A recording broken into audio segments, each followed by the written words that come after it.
We've been taught from day one that success is all about being flawless. You know the drill. We polish our resumes, we meticulously filter our social media feeds, and we carefully curate our lives because society tells us that perfection is what earns respect. But what if that is completely backward? In the realm of social psychology, being perfect can actually be a massive liability. Instead of drawing people in, it creates a wall of what researchers call extraordinary aloofness. This sterile facade of flawlessness doesn't make people like you more. It actually makes them feel intimidated and want to keep their distance. Which leads to a really tough question. Is perfection actually pushing people away? It is a hard pill to swallow, I know. We work incredibly hard to hide our flaws, sweating over every minor detail. But all that effort might just be making us look entirely unapproachable. We filter our lives to earn respect, but being too perfect acts as a barrier. It keeps the very people we want to connect with, our colleagues, our friends, our audiences, at arm's length because they just can't relate to someone who seemingly never drops the ball.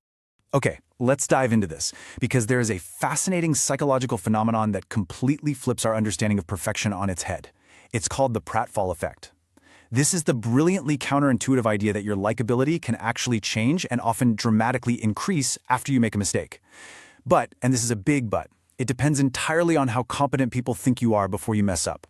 In today's Explainer, we're going to explore why your biggest blunders might actually be your absolute best tools for building trust, and exactly how you can apply this without ruining your hard-earned reputation. To really understand how this works, we have to travel back to 1966. The pratfall effect was first described in detail by a renowned social psychologist named Elliot Aronson. He designed a brilliantly simple yet revealing experiment at the University of Minnesota. Aronson gathered a group of male students and had them sit down to listen to audio tape recordings. These tapes featured actors pretending to be job applicants auditioning for a highly competitive college quiz show called College Bowl. The researchers presented two distinctly different candidates on these tapes. First, we have the superior candidate. This guy was a total rock star. He confidently answered 92% of the incredibly difficult questions correctly, and he casually detailed a stellar high school career marked by top-tier academic and extracurricular successes. Then we have the mediocre candidate. He only managed to get 30% of the questions right, and he openly admitted to being a totally average student with very few extracurriculars. On paper, there was absolutely no contest. The superior guy was the obvious flawless choice. But then came the twist. At the very end of the recording, the researchers did something sneaky to test the audience's reaction. Some of the tapes included the sound of a chair violently scuffing across the floor, followed by a loud, clattering noise. And then, the candidate frantically shouts, "Oh my goodness, I've spilled coffee all over my new suit."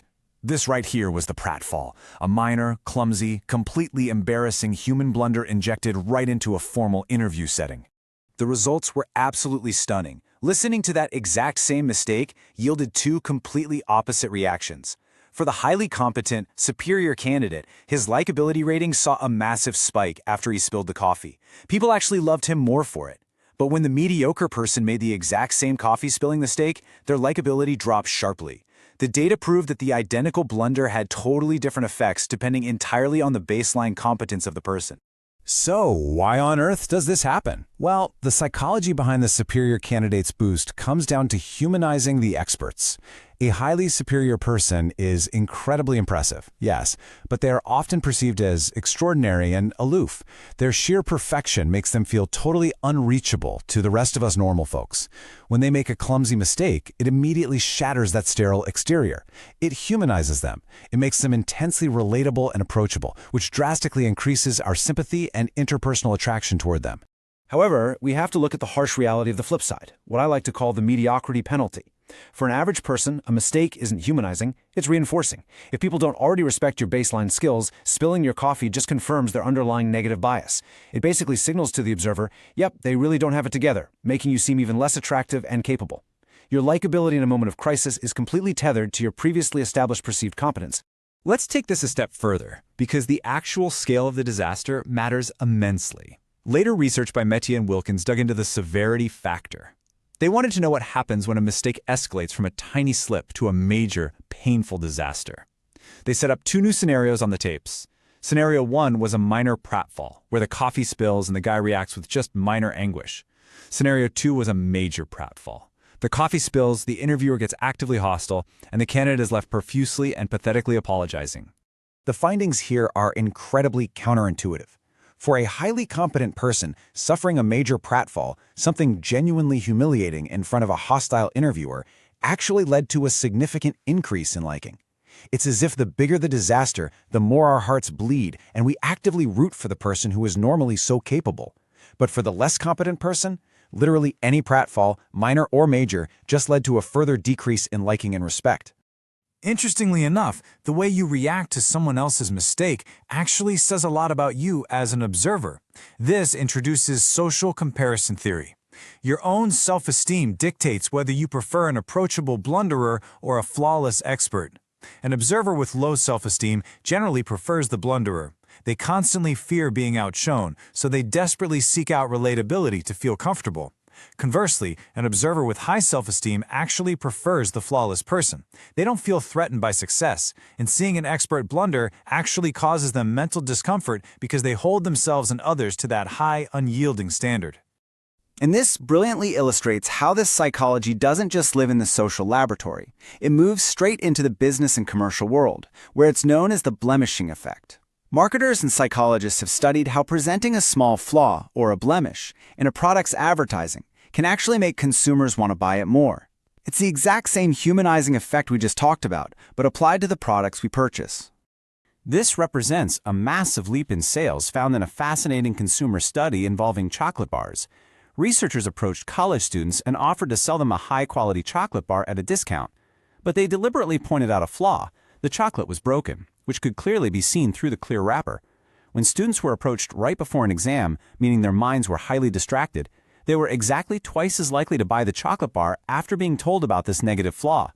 But there is a vital caveat to this marketing trick. The blemishing effect only builds trust when a person's cognitive resources are low.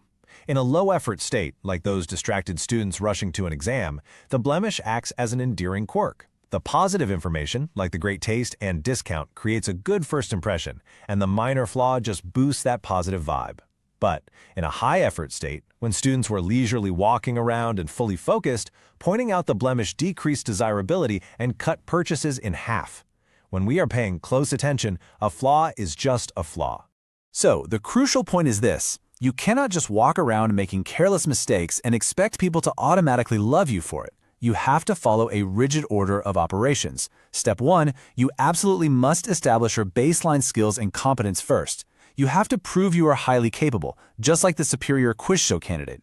Only after you've built that foundation do you move to step 2. Allow for humanity. Let your guard down, don't hide your minor clumsiness, and let people see the real imperfect you. Which brings us to our final thought. Are you hiding the very flaws that could make people trust you? We spend vast amounts of energy trying to maintain a sterile, flawless facade in our careers and personal lives. But the data clearly shows that once you've proven you know what you're doing, your imperfections aren't liabilities. They are your greatest assets for genuine connection. So maybe it's time to stop stressing over every little coffee spill and start embracing the humanity in your mistakes. It might just be the best thing you can do for your reputation.